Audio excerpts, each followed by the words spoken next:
too much in the realm of that I can do tomorrow, you're inherently constrained.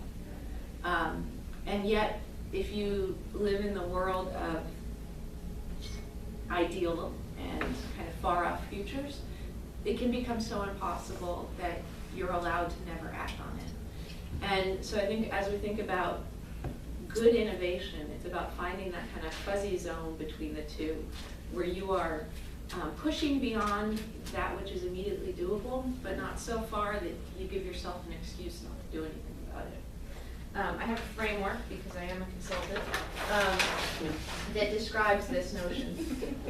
So if you imagine that this is level of impact and this is time, if you start today and think about what can I do in February that will help me change X, Y, and Z, you end up here. You can make a little change, and then you think in February, what can I do in March, and you make another little change and another little change. This is fine, and it leads you to incremental changes. But I think what your lighthouse is about really stepping back and thinking about what is my ideal state, and let that become your trajectory for these kind of near-term steps that you can take towards it.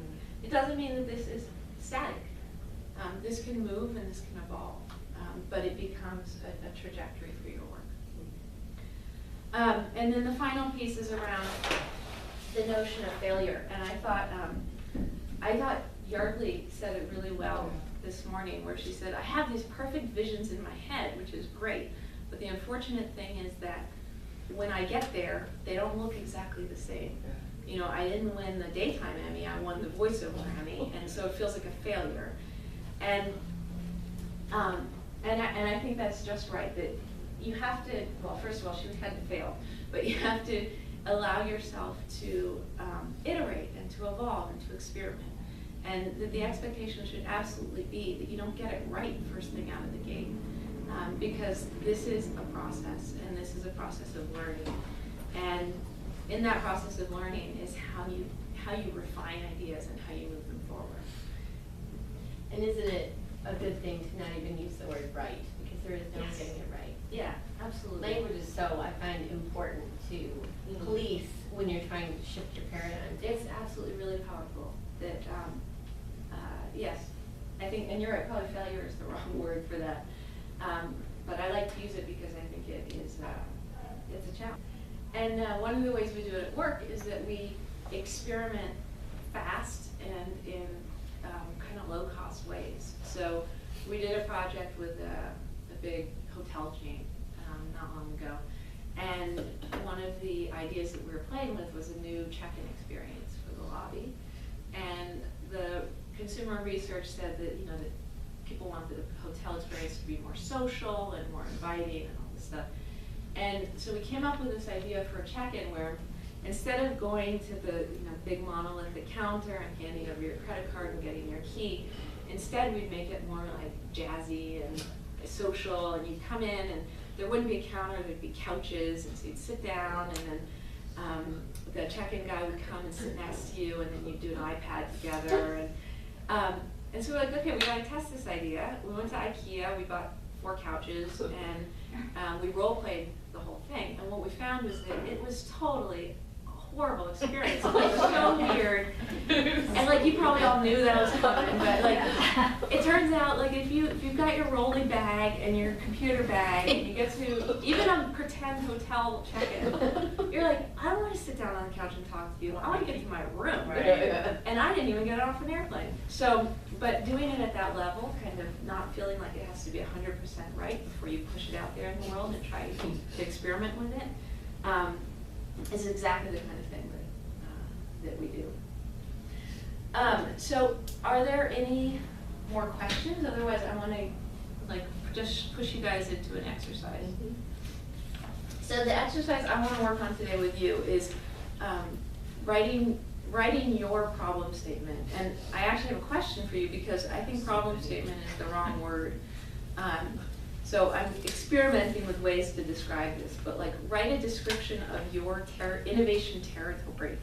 What is the innovation space that you want to explore? So the first thing is, I had you write a list of things that you wanted to change.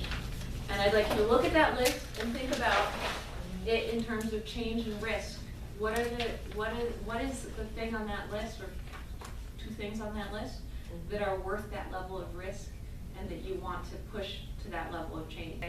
How do I take my knowledge of innovation and design and discover what platform is next for me to activate this on? Does that help a little bit? Can you use this formula for a behavioral change? Well, I have a lot of opinions about behavior change, so that's like taking me a whole down another rabbit hole. Can you say more? When you talk about personal goals, I think initially your head goes to like, what can I be better? Mm-hmm. And that might overlap not only from like a career standpoint, but also a personal relation sort of scenario. I'll give an example. I'll share a personal, what I wrote my very first thing, which was sort of really learning how to live for the moment, being positive, not worrying, not thinking about, just understanding that today is it. Perfect. So can you apply that Absolutely. principle? Okay. That's it. You got it. Yeah. That's it. That's your, Done. Done. now you're talking about. No, I think that's exactly the kind of thing, like you have an area, Yeah. and now try to flesh out kind of what that territory is for you to explore. Okay. That's the scary part. Yeah? That's the hard part. Yeah. Like now? Yeah, like take 5 minutes, write it down.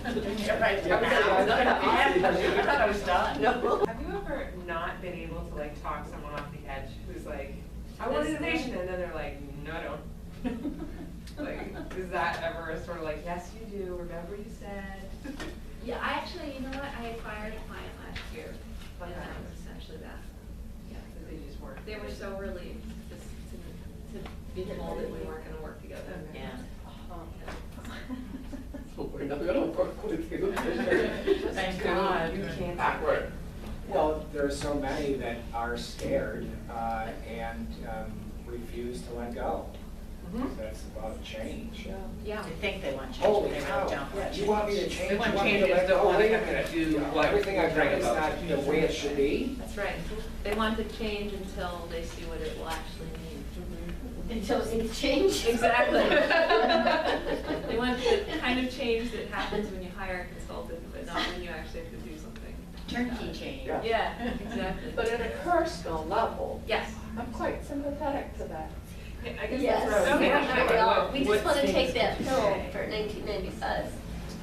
Then I think And lose 20 sometimes, pounds. Augusta, you say, Is anyone willing to share their statements?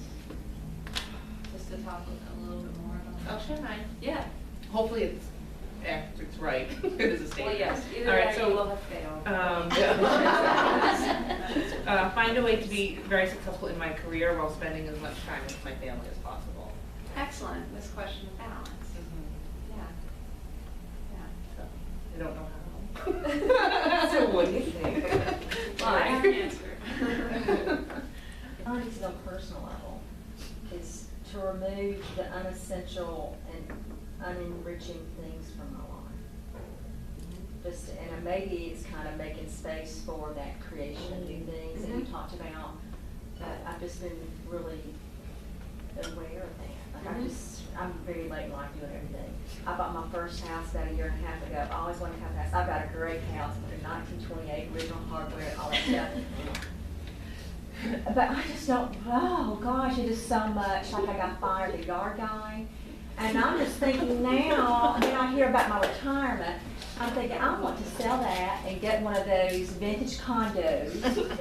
You know, that have this cute breakfast with the butler's pantry, but I don't go sit in there. I'm thinking, I'm thinking, you know, how much space do you really need? I always wanted this house, and it's the dream house.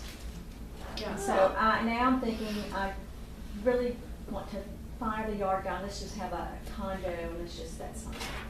Anyway, I'm looking at things in my life that drain energy, Yeah. that aren't enriching, and I'm just damn tired of doing it. And people, I have kind of fired some friends, they don't know it, but they also call me anymore.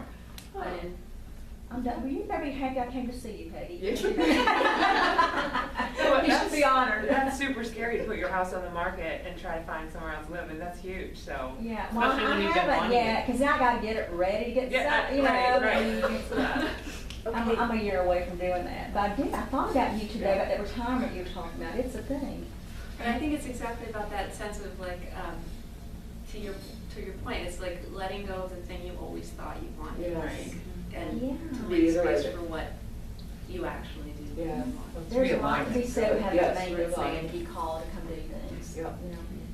So Frida and I are laughing over here because the business that we are just getting rolling is a right-sizing business. So helping people like Mona move from her home and, you know, basically that's what we're trying to do for the 55 and over crowd, to help them right-size, whether it's, you know, to the next living phase in a condo or moving from the suburbs to the city, or if it's a slightly older customer moving to assisted living.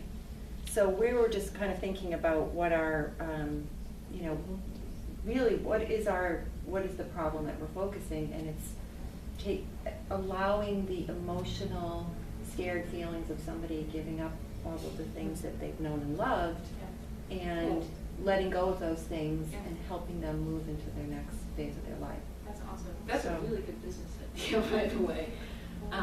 Tell everybody you know. There we go. I think that's actually a good lead into what the next side of this exercise is going to be, which is what I call reframing. And this is really probing the next level on the statement that you've written. And I think some of the things I heard that I would encourage you to think about, that's not on here, is like reframe it in positive terms. I think in the session this morning also, I hear a lot of things put into, I want it to be not negative, and I think that's very limiting. That's a question I would add on to this. I think sometimes we presume what the answer is going to be. You said, I want to be successful, and there's a certain level of expectation built into that. There's sometimes things, this notion of, am I describing an objective or am I describing a space for exploration? So if I say like, I want to lose weight this year, that's a goal. That's like P&G's, I want to make $50 million. A territory would be, I want to rethink my relationship with food, something like that. Or I want to help people clean in a different way. So I want you to partner up, and maybe you guys could partner with somebody that's not each other. It's not each other? Well, just Oh, okay. Oh, yes. Rita and, I'm sorry, I don't know your name. Yeah. Natalie, if you guys could partner separately, that would be great. And work on first one person's statement and then the other person's statement, and really help each other reframe this to be a broader kind of palette for exploration. And we're just at the end of the session, so I'll let you guys take 5 minutes to do that, and then